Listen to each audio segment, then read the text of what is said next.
This Mother's Day special commentary is sponsored by the Sterling Hut, providers of Italian fine silver gifts for all of life's occasions. Gifts for Mother's Day, weddings, anniversaries, graduations. Go to thesterlinghut.com and check out their handcrafted sterling silver picture frames, candelabras, silver mint julep cups, silver barware, wine goblets, toasting flutes, and more. You can even have these products engraved. Go to thesterlinghut.com. Thank you for listening to this Mother's Day special. Ladies and gentlemen, welcome to It's Rainmaking Time. This is Kim Greenhouse, and this is a short commentary acknowledging mothers on Mother's Day. I wish there were 365 days out of the year that mothers could be acknowledged and honored and cherished and remembered. My mother, Joanne, was exquisitely beautiful.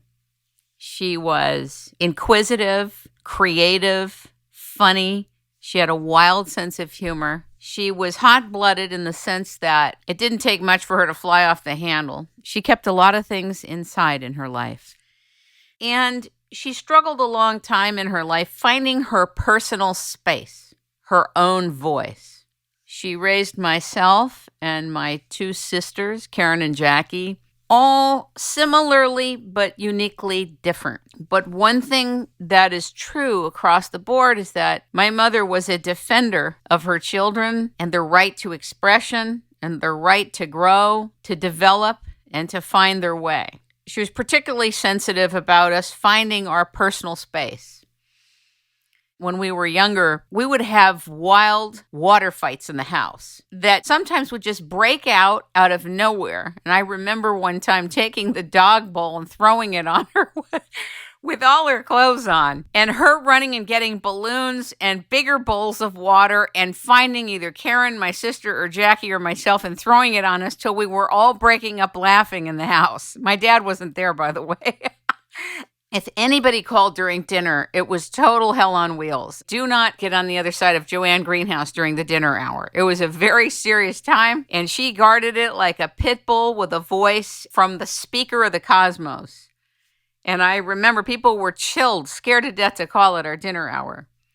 I remember when I was younger and I was in grade school, we were all out on the softball field, and this girl named Amy called me the F word and tripped me on the second base. And I don't know what possessed me. I think I was 10 or 12 years old. But I got up and I lifted the girl's body up and threw her on her head.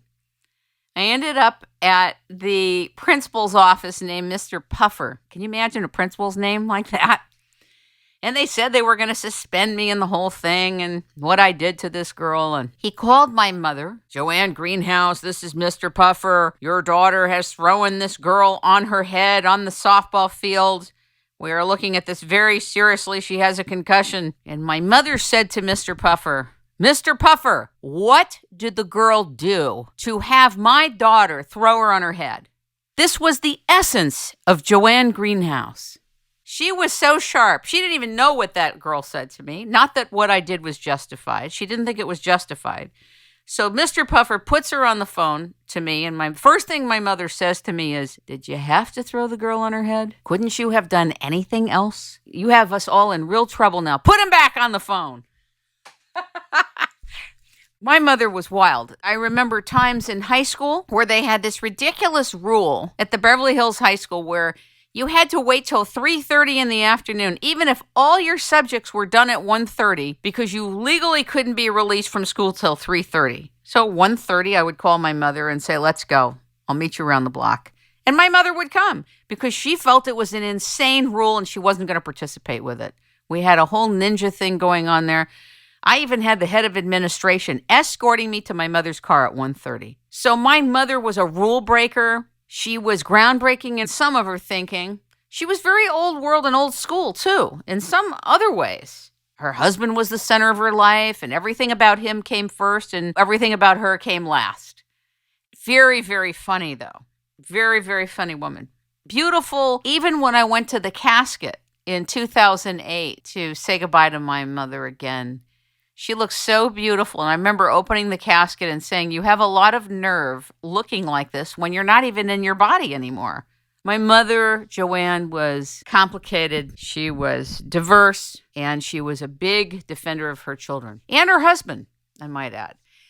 I acknowledge there are many kinds of mothers. There are biological mothers, and there are mothers who are co-parenting that are not the biological mother. There are mothers who adopt children. These are real mothers. And I think what's unique about mothers is that mothers have a primary commitment to their children. They are primally connected to those children. They put those children first in terms of well-being, and they can't really rest. They don't have peace of mind if their children aren't okay or are struggling or suffering. There's something that just gnaws away at a woman who's a mother or parenting as a mother, where she cannot rest, she cannot be, she cannot breathe well if her children are not doing well. Being a mother is a sacred space of feminine energy, of wisdom being imparted to children, of guidance, of nurturing, of boundaries, a space that cannot be denied, cannot be revoked, and should never be tampered with. It is an eternal space of primal and primordial origin. To be a mother is to take on and have to absorb the unforgiving, highly judgmental, microscopic views of others who judge mothers harshly, who don't fit the picture of how mothers should be. Whether they've taken on extraordinary work in the world, whether they're in industry, whether they're in a same-gendered relationship, whatever it is, mothers take on unbelievable projection from both men and women around the world. Mothers are often blamed for children and what they do, who they become, and what they become. They are blamed for many, many things that have nothing to do with them.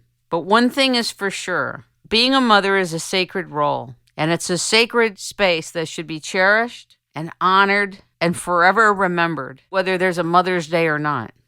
Once you're a mother forever. God love all of you. And God love my mother in heaven, Joanne Greenhouse, who went to bat for me almost all of my life for being who I am, who wanted more than anything for her daughter to be happy, successful, at peace, and fulfilled as a human being. I love you, Mom. And to all the mothers out there, I love you too. Thank you for being who you are. It's rainmaking time. It's funny how sometimes you don't take action until people have died. I remember visiting my mother in an Alzheimer's facility in Studio City, and my cousins, Carol and Dan, were there. And I had this little tape recorder with me. My dad had passed on 5 years before. And I started to interview my cousins, Carol and Dan, about my parents because they were very close to them and they knew them for many years, even before they were married. I want you to know that I got the funniest, most adorable stories about my mom and dad that I would have never heard otherwise. I kid you not. I found out that my dad, Buddy Greenhouse, used to invite people to massive parties, bring everybody together, and then they'd all get to the party and they go, "Where's Buddy?" And he was not there. In other words, he would just put the whole thing together, get everybody to come, and sometimes he would not show up. Now, you may not think that's funny, you may think that's rude and all that, but I thought that was hysterical when I first heard about it. It's just not something that I would think that my dad was capable of, but apparently he was. Many of you listening to the show are going to wait until your parents and your sisters and brothers and cousins pass on before you ever capture the wonderful stories and legacy of your family. I'm making a very special service available to those of you that would like me to interview your family and capture the wonderful stories that are the gift of your family legacy. It's a really special service. It's very confidential and private and can be done in either audio or video. Don't miss the occasion to capture the living legacy of your family and the great treasures that are sitting there. I'm a miner. I know how to get to those treasures. Call me at It's Rainmaking Time at 626-398-8652. Thank you.